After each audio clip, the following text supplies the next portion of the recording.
Hello दोस्तों, नमस्कार। स्वागत है आपका मेरे चैनल में। मैं हूं दीपक नियाल। दोस्तों, मैं ये वीडियो स्पेसिफिकली उन लोगों के लिए बना रहा हूं जो जुलाई में यहाँ पे आने वाले हैं। जुलाई इनटेक में बहुत सारे स्टूडेंट्स भी आने वाले हैं और मुझे बहुत सारे ऐसे मैसेज भी रिसीव होते हैं जो कि जॉब करने जो लोग आ रहे हैं यहाँ पे। तो ये वीडियो सबके लिए हेल्पफुल रहेगी। तो मैं कुछ कुछ चीज़ें बताना चाहता हूँ जो मतलब आप देख लीजिए कि आपको फ़िल्टर आउट करके कि आपके लिए क्या क्या इंपॉर्टेंट है। बट मैं मोस्टली कोशिश करूँगा कि ये वीडियो मोस्ट प्रॉब्ली सबके लिए हेल्पफुल रहे। जो जॉब करने आ रहे हैं उनके लिए शायद से पे rate and all that is सब चीज़ें मैटर नहीं करेंगी भी बहुत ज़्यादा जो मैं बताने वाला हूँ। हाँ, लेकिन कुछ कुछ चीज़ें जो उनके लिए भी मैटर करेंगी। तो ज़्यादा वक्त बर्बाद ना करते हुए स्टार्ट करते हैं। तो पहला पॉइंट मैं बताना चाहता हूँ कि अगर आप यहाँ पे आ रहे हैं ऑस्ट्रेलिया में अभी, तो देखो कुछ कुछ चीज़ें क्या होती हैं कि आपको कैसे पैकिंग करनी है एंड ऑल दैट, वो उसके मैं यहाँ पे डिस्कस नहीं करने वाला हूँ क्योंकि वो स्पेसिफिकली मैं उसके लिए वीडियो बना चुका हूँ। अगर आप प्ले लिस्ट में जाएंगे तो स्क्रॉल करने पे आपको सारा दिख जाएगा कितना मंथली खर्चा होने के चांसेस हैं और क्या क्या पैक करना चाहिए, किस तरीके से पैक करना चाहिए, केबिन में क्या करना चाहिए, चेक इन में क्या करना चाहिए एंड ऑल दैट इस सब पे वीडियो में बना चुका हूँ। ठीक है। हाँ, सिम वगैरह के बारे में एक मैंने उस पर भी वीडियो बनाया है कि कौन सा सिम यहाँ पे चल जाता है, OTP कैसे आएंगे एंड ऑल दैट। तो आप स्क्रॉल करके एक बार देख लीजिए प्ले लिस्ट में जाके, तो आपको सब दिख जाएगा कि कौन कौन सी वीडियो ऑलरेडी बनी हुई है। अब बात करते हैं स्पेसिफिकली अभी के टाइम के लिए। तो देखिए दोस्तों, जैसे अभी आप देख रहे हैं मैंने हुडी पहना हुआ है, तो आपको वेदर का थोड़ा आइडिया लग रहा होगा। अगर आप इंडिया से आ रहे हैं तो वहाँ पे गर्मी है, ठीक है, और कई कई जगह ज़बरदस्त गर्मी है। तो अगर आप ऐसी जगह से आ रहे हैं तो यहाँ पे जो वेदर है बिल्कुल उल्टा है। क्योंकि आपको शायद से ये भी आइडिया होगा कि नॉर्दर्न हेमीस्फीयर में इंडिया एंड एशियन जो कंट्रीज़ हैं ऊपर हमारी, वो नॉर्दर्न हेमीस्फीयर में पड़ती हैं और ये साउदर्न हेमीस्फीयर में पड़ता है ऑस्ट्रेलिया। तो उस चक्कर में कहते हैं यहाँ का वेदर बिल्कुल उल्टा होता है। वहाँ सर्दी तो यहाँ गर्मी, और वहाँ गर्मी तो यहाँ सर्दी। तो इस वक्त आप आ रहे हैं तो अभी देखिए, अभी जुलाई स्टार्ट हुआ है लगभग। तो जुलाई और अगस्त का भी कुछ कुछ पार्ट ये मान के चलिए कि अभी तक सर्दियाँ चलने वाली हैं। तो अगर आप आ रहे हैं तो सर्दियों के कपड़े भी साथ में लेके आइए। और ये चीज़ें थोड़ा सिटी के हिसाब से भी डिपेंड करती हैं किस सिटी में आप आ रहे हैं। अगर मान लीजिए आप आ रहे हैं ब्रिस्बेन में, जहाँ पे मैं रह रहा हूँ, तो मैं ये कहूँगा कि यहाँ पे बहुत सारे लोग, अभी अगर मैं बाहर आपको ये कैमरा लेके बाहर जाऊँ और वहाँ दिखाऊँ, तो बहुत सारे लोग आपको ऐसे भी दिखेंगे जो कि टी-शर्ट्स वगैरह में घूम रहे हैं। लेकिन हम भाई अपना ध्यान रखने के लिए, हम दूसरी कंट्री में, तो हम ज़्यादा रिस्क नहीं लेते हैं, तो इसलिए इस तरीके से कपड़े पहने हुए हैं। बट मैं कहूँगा यहाँ पे बहुत ज़्यादा ठंड नहीं है, नॉर्मल है, ठीक है। तो हुडी वगैरह में ही आप काम चल सकता है। आपको बहुत ज़्यादा मोटी मोटी जैकेट लेके आने की ज़रूरत नहीं है अगर आप ब्रिस्बेन आ रहे हैं तो। पर अगर आप सिडनी या मेलबर्न जा रहे हैं तो अपना उस हिसाब से वहाँ का एक बार वेदर देख लीजिए, वेदर फोरकास्ट देख लीजिए। और बहुत सारी आपको हो सकता है वीडियोज भी मिल जाएं जो आपको वहाँ के टेम्परेचर के बारे में बताएं, वहाँ के वेदर के बारे में बताएं। मेलबर्न वगैरह में तो ठंड काफ़ी होती है, तो वहाँ का आप देख लीजिए। वहाँ पे शायद से आपको ज़्यादा सर्दियों के कपड़े लेके जाने पड़ेंगे। बहुत ज़्यादा लाने की ज़रूरत नहीं, क्योंकि अगस्त तक तो ये ख़त्म हो ही जाएगा। सितंबर से फिर से आपकी गर्मियाँ स्टार्ट हो जाएंगी, तो उसकी ज़रूरत नहीं है बहुत ज़्यादा लाने की।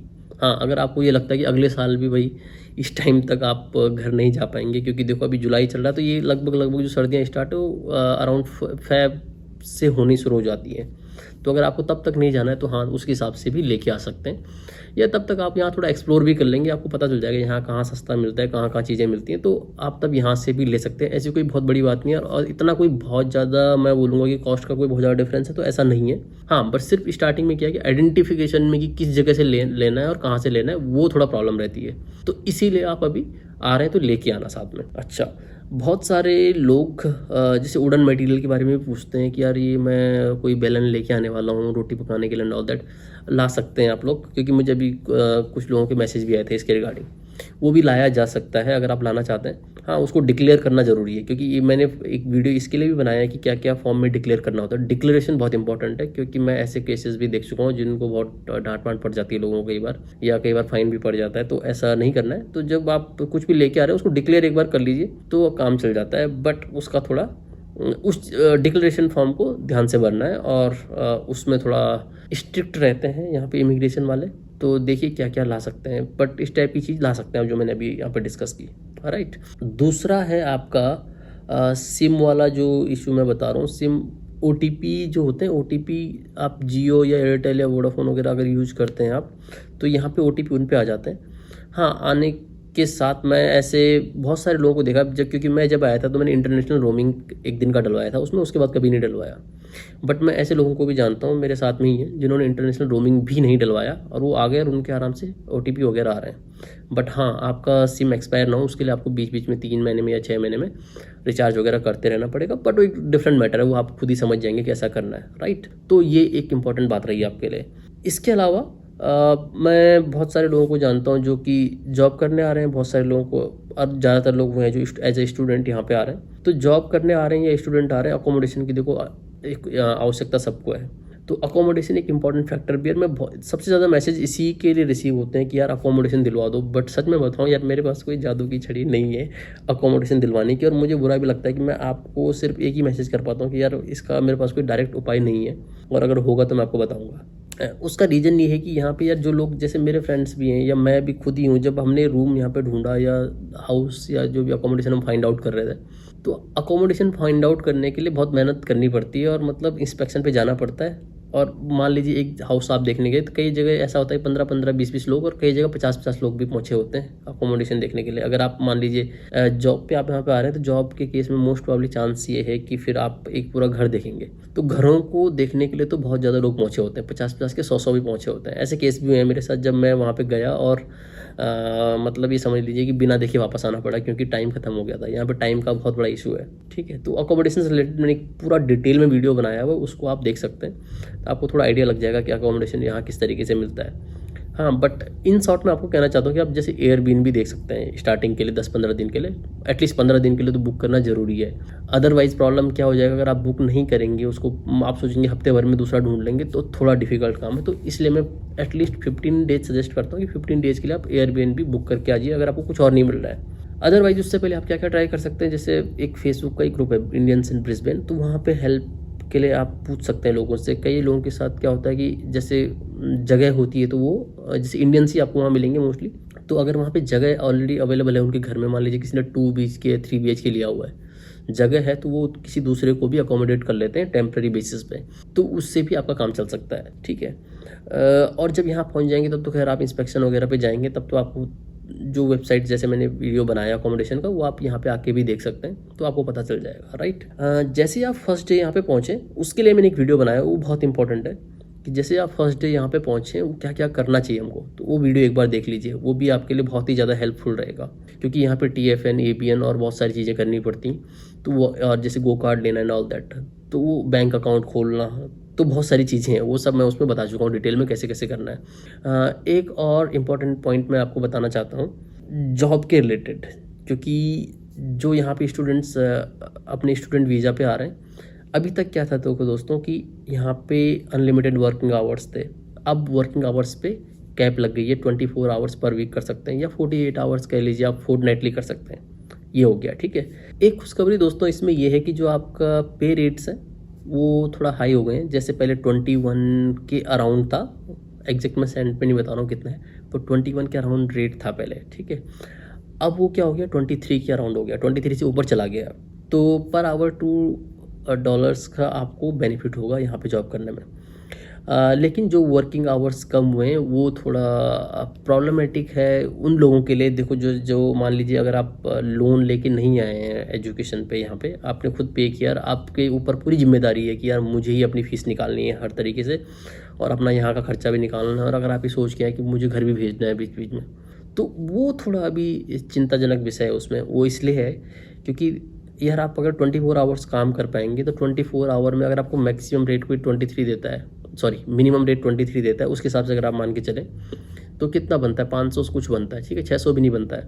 हाँ, अगर आप सैटरडे संडे को काम करते हैं, अगर आपको ऐसा वर्क मिलता है कहीं पे जहाँ पे आपको हाई पे रेट मिल जाता है, तो मान लीजिए 600 पहुँच जाता है आपको, आप 25 मान के चलिए। बट हाँ, फिर उसमें टैक्सेस वगैरह का भी सीन है, टैक्स भी कटेगा उसमें से, वो भी सब चीज़ें जाएंगी, और फिर अकोमोडेशन काफ़ी कॉस्टली है, तो उस चीज़ को भी आपको ध्यान में रखना है। इन सब चीज़ों को अगर आप देखेंगे कि कैसे कैसे करना है, तो वो थोड़ा प्रॉब्लमेटिक हो सकता है इस केस में। अब एक चीज़ मैं आपको थोड़ा बताने वाला हूँ कि अगर आपको 24 आवर्स के से ज़्यादा काम करना है तो कैसे कर सकते हैं। एक तो देखो कैश में काम कर सकते हैं, आप जानते हैं, मतलब इट्स नॉट लीगल कि आप कैश में काम करें, बट करते हैं लोग। देखो ये सच्चाई है कि बहुत सारे लोग कैश में काम करते हैं, that is not legal. But if you are working on cash, उसमें थोड़ा एक्सप्लॉयटेशन के चांसेस भी होते हैं।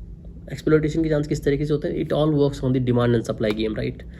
अगर आपका आप मान लीजिए काम करने जा रहे हैं कहीं पे और वहाँ पे बहुत सारे लोग ऑलरेडी भरे पड़े हैं यार कि मुझे भी चाहिए जॉब, मुझे भी चाहिए, तो जो 23 का रेट मैं आपको बता रहा हूँ, कैश में आपको 23 कोई नहीं देगा। क्यों देगा वो 23? वो 23 में उनको देगा ना जिनको वो मतलब लीगली काम करवा रहा है।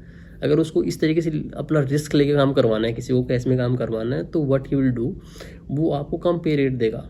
हो सकता है आपको 15 दे, या डिमांड उसके पास ज़्यादा आ गई, मतलब बहुत सारे लोग जॉब के लिए भरे पड़े हैं, तो क्यों देगा वो? 15 भी नहीं देगा, वो हो सकता है 12 दे, 13 दे। मतलब वो सारा डिपेंड करता है। वो आप एक बार माइंड मेकअप अपना रखिए कि यार कैश पे काम करना डिफ़िकल्ट काम है और उसमें आपको एक्सप्लॉयटेशन भी झेलना पड़ सकता है। That's one thing. एक इम्पॉर्टेंट चीज़ कि अगर आपको ज़्यादा काम करना है और ठीक है, वो कैश पे नहीं करना, आपको इसी तरीके से करना है, तो दो चीज़ें होती हैं, एक TFN होता है, एक ABN होता है। TFN में क्या होता है कि यार आपको जो आपने कमाया वो हफ्ते के हफ्ते आपका टैक्स कटता रहेगा। ABN में एक तरीके से आपको बिजनेस है। वो बिजनेस का मतलब ये नहीं कि आपने कोई यहाँ पे आके कोई एक मतलब अपना कोई सच में बिजनेस खोल दिया, वैसा बिजनेस नहीं है। यहाँ पे अगर आप उबर भी चला रहे हैं, दैट इज़ कॉल्ड बिजनेस, ठीक है। और मैं ऐसे कुछ लोगों को मतलब मेरा संपर्क हुआ है जिनसे मैं जिनको मैं जानता हूँ, ऐसे कुछ लोग हैं, वो क्या करते हैं कि मान लीजिए आपने किसी ऐसे एम्प्लॉयर को पकड़ा जो कि आपको काम TFN पे नहीं ABN पे दे रहा है। इस बात को ध्यान से समझना, ये बहुत इंपॉर्टेंट पॉइंट है आपके लिए। अगर आपका कोई एम्प्लॉयर आपको TFN की जगह ABN पे काम दे रहा है, तो ABN पे काम देने का मतलब है कि उसने आपको एक तरीके से कॉन्ट्रैक्ट दिया है कि आपको ये काम करना है। वो आपको आवर्स की बात नहीं कर रहा है। आप समझ रहे हैं मेरी बात को? इसको सिंप्लिसिटी में ऐसा मान के चलिए कि आपको 20 अभी 24 वगैरह 24 घंटे जो अलाउड है उनको हटा देते हैं, अभी 20 घंटे मान के चलिए कि 20 घंटे अलाउड है, और 20 घंटे के हिसाब से मान लीजिए $20 पर घंटे का रेट है, तो 20 × 20 400, ठीक है। तो एक हफ्ते में आप $400 कमा सकते हैं इस तरीके से। लेकिन ABN वाला आपको ये बोल सकता है कि आप तो काम 40 घंटे करेंगे, बात समझो, ठीक है, और उसका पे रेट दिखाया जाएगा 20, तो 40 × 20 के हिसाब से अगर आप देखो तो होता है 800। लेकिन वो कहेगा कि नहीं ऐसा नहीं करना है, एक्चुअली काम आपको 20 घंटे ही दिखाई देंगे हम, क्या आप 20 ही घंटे काम कर रहे हैं, लेकिन आपको हम पे रेट दिखाएंगे 40। आप बात समझ रहे हैं क्या हो रहा है? मतलब ABN में इस चीज़ का काउंट नहीं हो रहा है कि आप कितने घंटे काम कर रहे हैं, उसमें सीधा कॉन्ट्रैक्ट मिल रहा है आपको। तो वो बोलेगा कि मैं आपको हफ्ते के आपको $800 दूंगा, परंतु आपको करना क्या है, काम 40 घंटे करना है। लेकिन इस तरीके से दिखाया जाएगा कि आप 20 घंटे काम कर रहे हैं, बट आपको पैसा ज़्यादा मिल रहा है 1 घंटे का, जो कि ऐसा होता नहीं है। तो ये थोड़ा उसमें कैच रहता है। इस चक्कर में क्या होता है, ABN पे काम करने वाले लोग, ABN पे जो मतलब इस तरीके से जिनको ABN पे काम मिलता है, वो ज़्यादा काम कर लेते हैं। तो इस तरीके की अगर आपको जॉब मिलती है तो प्रॉबेबली आपको थोड़ा अपलिफ्ट करने में, आपको जो इकोनॉमी आपकी, तो आपका फाइनेंस स्ट्रॉन्ग करने में हेल्प कर सकता है। तो इस तरीके की चीज़ भी है।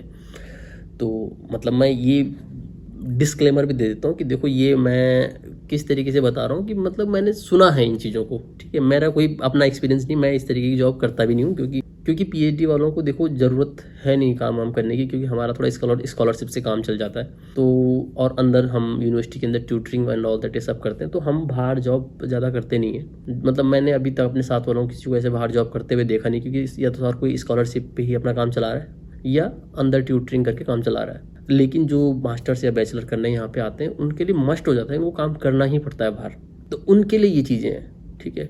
तो आप देख लीजिए एक बार कि जब आप आएंगे यहाँ पे तो किस तरीके से इन चीज़ों को एक्सप्लोर कर सकते हैं, क्या क्या आपके लिए बेनिफिट हो सकते हैं यहाँ पे चीज़ों के। तो मेरे ख्याल से मैंने आपको काफ़ी चीज़ें बता दी हैं। अगर ऐसा आपको लगे कि यार मैंने कुछ चीज़ें कवर नहीं की है, वैसे भी बहुत सारी चीज़ें होती हैं, देखो मैं कवर हो सकता है ना भी कर पाया हूँ, लेकिन मैंने आपको एक कुछ हल्की फुल्की यहाँ पे जो इम्पोर्टेंट चीज़ें हैं यहाँ पे, अगर आप जुलाई में अभी आ रहे हैं तो उनके लिए क्या क्या है वो बताने की कोशिश की है। तो I think it is enough. अगर आपको लगे कुछ रह गया है तो आप कमेंट में पूछिए अपने questions, I will try to answer back. Okay, and see you, bye bye, take care.